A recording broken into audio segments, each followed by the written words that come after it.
Emmanuel Macron profite de cette intervention, jeudi 12 mars, 20h, pour faire ce qu'il adore de la philosophie. Je veux aussi ce soir saluer le sang-froid dont vous avez fait preuve. Jamais de telles épreuves ne se surmontent en solitaire. C'est au contraire en solidaire, en disant nous plutôt qu'en pensant je, que nous relèverons cet immense défi. Dernière intervention d'Emmanuel Macron, c'était le 13 avril. Là, il nous annonce donc le déconfinement, même s'il ne nous a jamais parlé, vous le disiez, du confinement. Et alors là, qu'est-ce qu'il est fier de nous, Emmanuel Macron? Grâce à nos efforts, chaque jour nous avons progressé. Et je veux ce soir vous remercier très chaleureusement pour ce dévouement. Autre exemple, évidemment, c'est sans doute le plus polémique, celui qui a suscité le plus de réactions depuis le début de la crise. Ce sont les masques, puisqu'on devra tous ou presque commencer à en porter dès lundi. Mais les masques, utiles ou inutiles? Au début de la crise, c'était un sujet qui semblait pourtant très clair pour les ministres. Le port du masque en population générale dans la rue, ça ne sert à rien. Pourquoi ils en mettent les autres? Mais moi, je ne suis pas responsable du comportement des individus. Je dis les consignes parce qu'elles sont éclairées par ce que me disent les médecins et les scientifiques. Porter un masque en population générale, ça ne sert à rien. L'usage du masque en tant que tel n'est pas l'alpha et l'oméga de la protection. Si vous voulez vraiment vous protéger et protéger les autres, c'est le lavage des mains, c'est le gel hydroalcoolique, c'est la distanciation sociale. Les masques ne sont pas nécessaire pour tout le monde. Et vous savez quoi? Moi, je ne sais pas utiliser un masque. Je pourrais dire, je suis ministre, je me mets un masque. Mais en fait, je ne sais pas l'utiliser. C'est au mois de mars. Tout n'est pas faux dans ce qui est dit. Ce que dit Sibeth Ndiaye est juste. Et par ailleurs, il est à peu près acquis que tout le monde porte un masque, ça n'aide pas beaucoup. Il vaut mieux se tenir à distance que porter un masque. Donc tout ça n'est pas faux, mais là aussi, l'impact d'une polémique qui s'est greffée là-dessus fait que le gouvernement est évidemment en difficulté sur cette question des masques. Les médecins ont amené un peu tout le monde dans le mur.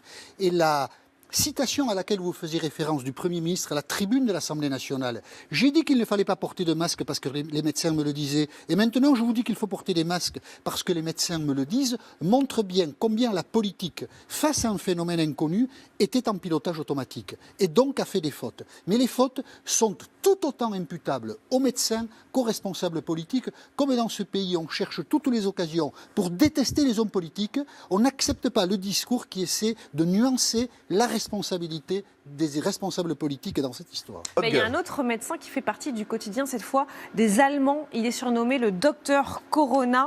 Et voilà comment un professeur d'université parle de lui. Le virologue Christian Drosten est un rocher dans la houle, un berger des âmes qui nous prend par la main, un peu comme Obi-Wan Kenobi qui, dans la guerre des étoiles, apporte son expérience et sa sagesse. Christian Drosten fait partie de ceux qui ont découvert le SRAS en 2003. 17 ans plus tard, il dirige le service de virologie dans le grand hôpital de Berlin.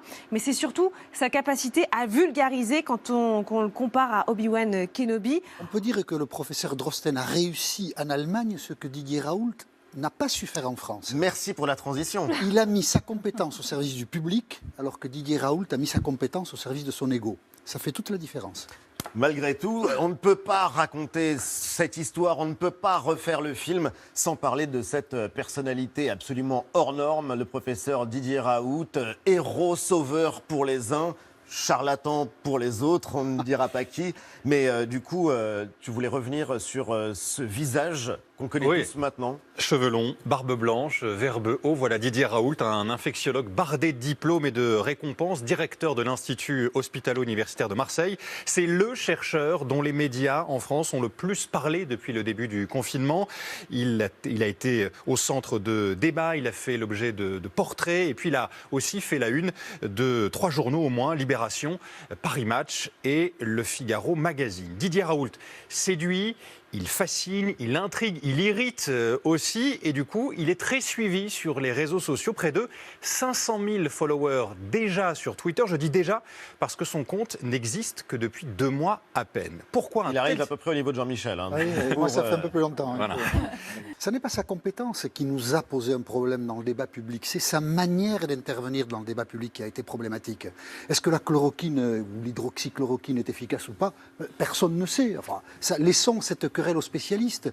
Mais affirmer qu'elle l'est, dire que ceux qui le contestent sont des nains, qu'il n'a pas de temps à perdre avec eux, et puis être péremptoire sur la durée de l'épidémie, sur toutes ces questions que, tout à l'heure on en parlait, ni lui ni personne n'a des certitudes. Intervenir comme ça Mais on dans a le des débat... opinions et on a vu par on exemple n'a des pas- plateaux télé où on demandait est-ce que vous êtes pour ou contre le C'est professeur stupide. Raoult, On a même vu un pour sondage. ou contre la chloroquine. Oui, on avait eu un sondage, est-ce que vous croyez à la chloroquine? Franchement, les gens de cet institut de sondage qui ont posé cette question n'ont pas beaucoup d'éthique au fond. Et c'est un problème parce que quand la politique se saisit du docteur Raoult, après, on est pour, si on est à droite ou à gauche, on est contre, donc on est à droite ou à gauche. Enfin, tout ça nous complique la vie. Alors que dans cette séquence difficile où il y a beaucoup d'inquiétudes, nous devrions être au contraire attentifs à rester près des faits et à ne pas polémiquer sur n'importe quoi. Didier Raoult, je l'ai dit tout à l'heure, mais un peu débordé par son ego, est intervenu, il s'est beaucoup fait plaisir en intervenant, alors tant mieux pour lui s'il en a tiré quelques profits, mais il ne nous a pas aidés à traverser cette crise. Et le professeur allemand, avec beaucoup plus d'humilité visiblement, une volonté pédagogique beaucoup plus grande, dans sa société, a sans doute beaucoup plus marqué les esprits, a aidé les gens à s'approprier cette situation difficile que ne l'a fait le professeur Raoult. Le professeur Obi-Wan Raoult est un Kenobi. professeur de médecine, mais psychologie, il n'est pas très fort. La fin du confinement qui se profile donc en France à partir de lundi. On sait que ce sera long, que ce sera compliqué. Et ailleurs, aux États-Unis, le virus aussi a agi comme un vrai révélateur de la nature du pouvoir. Et même dans une grande démocratie, on a vu que la folie de Donald Trump n'avait peut-être jamais été aussi flagrante que dans la gestion de cette pandémie.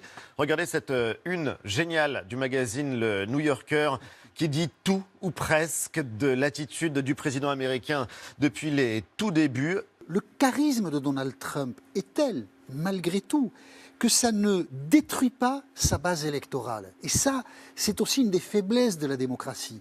Quand quelqu'un avec beaucoup de talent, même si c'est dans la folie, parle aux siens et garde leur confiance, on se dit quand même que le système peut être tout à fait dérangeant. En tout cas, rationnellement, on n'y retrouve pas ses comptes.